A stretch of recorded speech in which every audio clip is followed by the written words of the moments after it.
શું તમે ક્લાસરૂમમાં પ્રશ્ન પૂછતા મૂંઝાવ છો? તો અત્યારે જ ડાઉનલોડ કરો યુથ એજ્યુકેશન. નમસ્કાર વિદ્યાર્થી મિત્રો, હું છું ડીએ પંપાણિયા અને આપ નિહાળી રહ્યા છો અમારી ચેનલ ઉપર વિષય ભૂગોળ ધોરણ 11 અને પ્રકરણ નંબર આપણો જે 7 છે અને તેનું નામ છે ભૂમિ સ્વરૂપો. એ શરૂ કરતા સૌ વિદ્યાર્થીઓને મારો વિડીયો જો પસંદ આવે તો મને લાઈક આપજો. સૌનો આભાર, ધન્યવાદ. શરૂઆત કરીએ આપણે બે વિશે આપણે વાત કરી, પર્વતો વિશે છેલ્લે વાત કરી અને હવે આપણે જોવાનું છે મેદાનો. ઉચ્ચ પ્રદેશો અને પર્વતોની વાત પૂર્ણ કરી. હવે આજે આપણે વાત કરીએ છીએ મેદાન. તો મેદાન કોને કહેવાય? જેમ પર્વતની વ્યાખ્યા છે, જેમ ઉચ્ચ પ્રદેશની વ્યાખ્યા છે, તેવી જ વ્યાખ્યા એ મેદાનની પણ આપવામાં આવેલી છે. તો આપણે જોઈએ મેદાન કોને કહેવાય કે સમુદ્ર સપાટીથી આશરે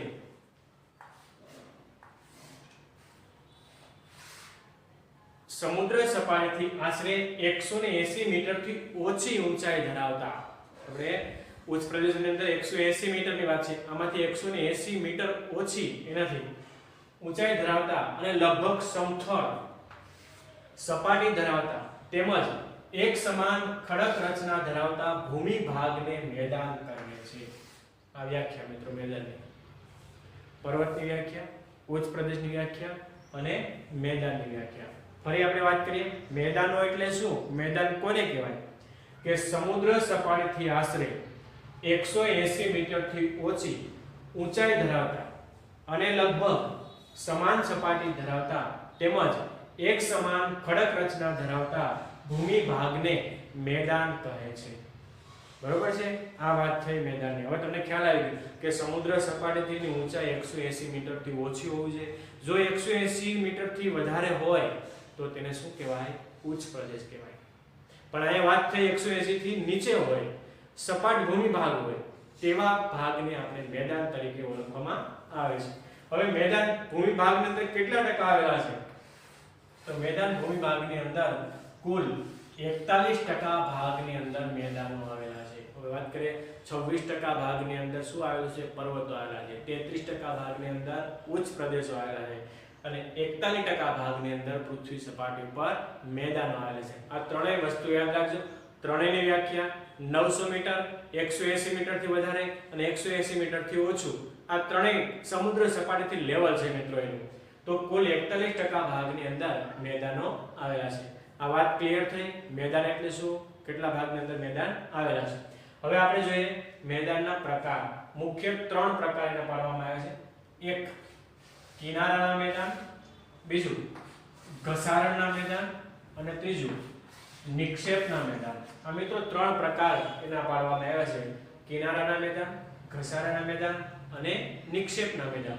તો આપણે પહેલા વાત કરીએ કિનારાના મેદાન કોને કહેવાય? કે જે મેદાન સમુદ્ર કિનારાની નજીક આવેલા હોય તેવા મેદાનને આપણે કિનારાના મેદાન કહેવાય છે.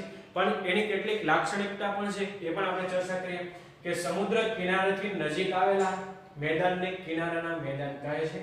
ખંડીય છાજલીને કારણે એ ઉંચકાઈ આવવાથી, જે ખંડીય છાજલી છે અને એને કારણે જે ઉંચકાઈ આવે, ખંડીય છાજલી ઉંચકાઈ આવે છે અને એના કારણે એક ઢાળ સમુદ્ર એનો ઢાળ જે સમુદ્ર તરફ મળતો હોય તો તેવા મેદાનને આપણે કિનારાના મેદાન તરીકે ઓળખવામાં આવે છે. ફરી યાદ કરીએ આપણે કે સમુદ્ર કિનારાથી નજીક આવેલા હોય, આ મેદાનો ખંડીય છાજલીનો ઢાળ ઉંચકાઈ આવે અને એના કારણે બનતા હોય અને એ મેદાનનો ઢાળ સમુદ્ર કિનારા તરફ ઢળેલો હોય તેવા મેદાનને આપણે સમુદ્ર કિનારાના મેદાનો તરીકે અથવા કિનારાના મેદાન તરીકે ઓળખવામાં આવે છે.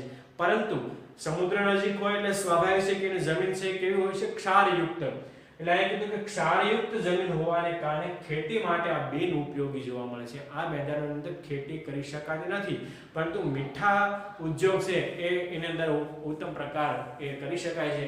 એટલે કે આ મેદાનની અંદર અગરિયાઓ છે એ પોતાનો વ્યવસાય એ કરી શકે છે. તો આ વાત થઈ વિદ્યાર્થીઓ કિનારાના મેદાનની. ઓકે, બીજી વાત છે ઘસારણનું મેદાન. ઘસારણ એટલે શું? કે બાહ્ય બળોને કારણે ઘસારણ થાય.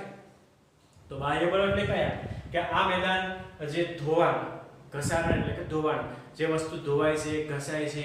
માનો કે આપણે જે પણ સ્ટેપ પગથિયા હોય, તમે સ્કૂલે જે દાદરો ચડો છો તો એની અંદર હજારો વિદ્યાર્થીઓ દાદરા ઉપર ચડતા હશે, તો તમે એ જોવાની ટ્રાય કરજો તમે કે જે દાદરા ઉપર અમુક જે પદાર્થો છે એ પથ્થરના હશે, લાકડાના હશે અથવા તો માર્બલ્સના હાથે એના જે સ્ટેપ છે એ ઘસાઈ ગયા છે.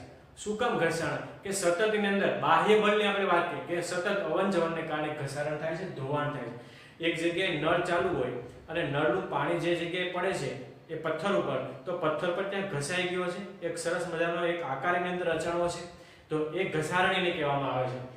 આ મેદાનો ધોવાણને કારણે અને ઘસારણના બળો જેવા કે નદી, પવન, હિમનદી વગેરે બળોને કારણે એ ઘસારણ અનુભવે છે અને આવા મેદાનને આપણે ઘસારણના મેદાન તરીકે ઓળખવામાં આવે છે. અને એનું બીજું નામ આપ્યું છે પેની પ્લેન પણ કહેવામાં આવે છે. આ મેદાનનું બીજું નામ છે પેની પ્લેન.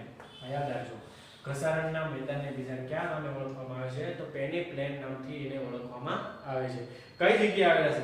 તો દિલ્હીની પૂર્વે આવેલા અરવલ્લીના પ્રદેશ તરીકે, ઇંગ્લેન્ડની અંદર, રશિયામાં, પેરિસમાં, સૂકા અને અલ્પવૃષ્ટિવાળા પ્રદેશોની અંદર આ મેદાનો પણ જોવા મળે છે. એટલે કે વિશ્વના જુદા જુદા પ્રદેશોની અંદર, ભારતની અંદર, દિલ્હીની આસપાસ આ મેદાનો ઘસારણના મેદાનો આવેલા છે. ઘસારણના મેદાનની લાક્ષણિકતા એ છે વિદ્યાર્થીઓ કે બાહ્ય બળોની અસરને કારણે આ વસ્તુ ઘસાય. પવન છે, નદી છે, હિમ નદી છે અને એના કારણે એ ધોવાણ સર્જાય છે નદીના વેગ પ્રવાહને કારણે, અને એ જે મેદાનો બને છે તેને ઘસારણના મેદાન તરીકે ઓળખવામાં આવે છે. આ વાત. એના પછી ત્રીજો પ્રકાર છે નિક્ષેપના મેદાન. નિક્ષેપનું મેદાન એટલે શું? કે જે નદીની અંદર નિક્ષેપ એટલે આપણે જેને શું કહીએ છીએ? નદીની અંદર કાપ જેને કહીએ છીએ. કાપ જે જમા થાય છે અને કાપને કારણે જે ગંગા નદીને દિલ્હીનું પ્રવેશદ્વાર કહેવામાં આવે છે, તો જે જગ્યાએ નિક્ષેપ ભેગો થાય છે. પણ નિક્ષેપની પણ એક ખાસિયત, એની લાક્ષણિકતાઓ છે કે સતત 12 માસ એની 3-4 લાક્ષણિકતાઓ છે. એ અલગ અલગ પ્રકારના આધારે જે મેદાનો રચે છે એની પણ આપણે ચર્ચા કરીએ.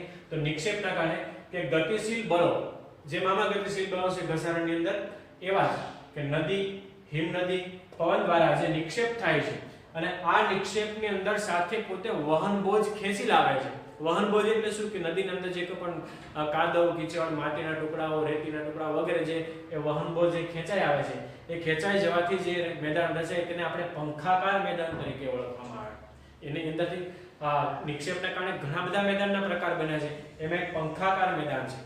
ત્યારબાદ નદીની અંદર ભારે પૂર આવે અને એના કારણે જે મેદાન રચાય છે તેને આપણે પૂરના મેદાન તરીકે ઓળખવામાં આવે. અને એના પછી જે નદીના મુખ ત્રિકોણ પાસે, એટલે કે જે 2-3 નદીના મુખ ત્રિકોણ ભેગા થતા હોય ત્યાં પ્રવાહ છે ધીમો થતો હોય અને એને કારણે જે મુખ ત્રિકોણ મેદાન તરીકે ઓળખવામાં આવે છે. એના પછી નદીનો પ્રવાહ એ ખાસ આની 4 લાક્ષણિકતા ખાસ મહત્વની છે કે નદીની અંદર પ્રવાહ છે ને એ 12 માસ રહેવો જોઈએ, ઊંડાઈ નદીની હોવી જોઈએ, પાણી સતત એની અંદર વહેતું હોવું જોઈએ. બીજું કે વહન બોજ વિપુલ માત્રાની અંદર, એની અંદર કાપ છે ને વિપુલ માત્રાની અંદર ઢસડાઈ આવતો હોય તો જ આ મેદાનો છે એ બને છે. બીજું કે વેગ છે ને એ નદીનો મેદાનની આસપાસ, એટલે કે સમુદ્રને મળતા હોય ત્યારે નદીનો વેગ છે ધીમો હોવો જોઈએ. બરાબર? નદી જ્યારે સમુદ્રની આસપાસ મળે છે ત્યારે જો એકદમ નદીનો વેગ વેગીલો હોય તો સ્વાભાવિક છે કે આ નિક્ષેપ બધો ક્યાં જતો રહેવાનો? સમુદ્રની અંદર જતા. પણ નદીને જ્યારે સમુદ્રને મળે છે ત્યારે તેનો વેગ છે ધીમો હોવો જોઈએ અને એને કારણે આ મેદાનો રચાય છે.